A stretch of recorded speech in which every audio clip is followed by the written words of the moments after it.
রাজ্যে লোকসভা নির্বাচনে তৃণমূল কংগ্রেসের বিশাল সাফল্যের পরেও তেমনভাবে বিজয় মিছিল চোখে পড়ছে না। তবে স্থানীয় ভিত্তিতে বুথের কর্মীরা বিজয় মিছিল করছে কয়েকটি জায়গায়।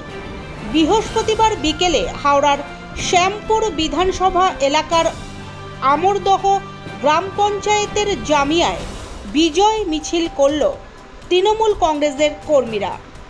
সবচেয়ে বড় বিষয়, এই বিজয় মিছিল থেকে লাগানো হলো গাছ, যা এই মুহূর্তে একটি নজির বলে মনে করছে সকলেই।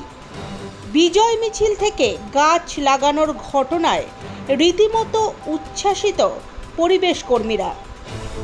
পরিবেশ কর্মীদের অভিমত, যেভাবেই হোক গাছ লাগানো হচ্ছে, এটাই বড় কথা। উল্লেখ্য, নির্বাচনের পরেই ওই এলাকায় বিজেপির সঙ্গে তৃণমূল কংগ্রেসের অশান্তি হয়েছিল, কিন্তু নির্বাচনের ফল প্রকাশের পরে ওই এলাকায় বিজয় মিছিল করে এবং গাছ লাগিয়ে শান্তির বার্তা দিল তৃণমূল কংগ্রেস, জানিয়েছেন অমরদহ গ্রাম পঞ্চায়েতের তৃণমূল কংগ্রেসের সভাপতি শ্যামল পাত্র। দাদা, আজকে তৃণমূল কংগ্রেসের বিজয় মিছিল করছেন বুথে, গাছ লাগাচ্ছেন কেন? দেখুন, আমরা আমরদহ অঞ্চলের জামিরা বুথে তৃণমূল কংগ্রেস কর্মীবৃন্দ আজকে এখানে সবাই উপস্থিত হয়েছি। বিশ্ব পরিবেশ দিবসকে সামনে রেখে তৃণমূল কংগ্রেসের যে বিশাল জয় সারা পশ্চিমবঙ্গ সহ উলুবেড়িয়া কেন্দ্রে, সেই জয়কে উৎসর্গ করছি এই সাধারণ মানুষের উদ্দেশ্যে। একটা গাছ যেমন অক্সিজেন দিয়ে মানুষকে বাঁচিয়ে রাখে, আমরাও ঠিক তেমনি এই মানুষকে বাঁচিয়ে রাখার চেষ্টা করছি তৃণমূল কংগ্রেসের পক্ষ থেকে।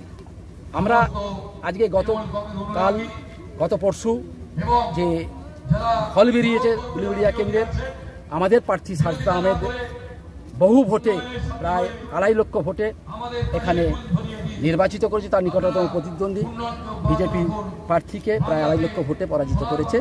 সেই আনন্দে আজকে আমরা এখানে বিজয় মিছিল করব পরিবেশ দিবসকে সামনে রেখে, এবং মহিলারা এখানে উপস্থিত হয়েছেন।